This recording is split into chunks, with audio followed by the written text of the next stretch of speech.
A cozy and comfortable bedroom is something you look forward to at the end of the day. It is your haven that you retreat to when you want to be alone. These are a few ideas for women's bedrooms that you will surely like.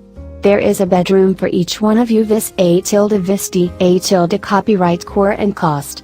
The styles differ from neat and serviceable to ornate and classy.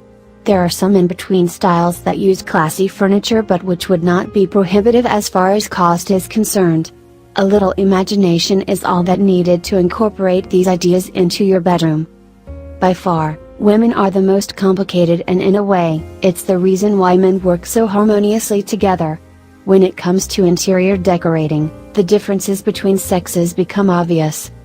A woman will most likely prefer her bedroom to be cozy, inviting, bright and decorated with all sorts of little things.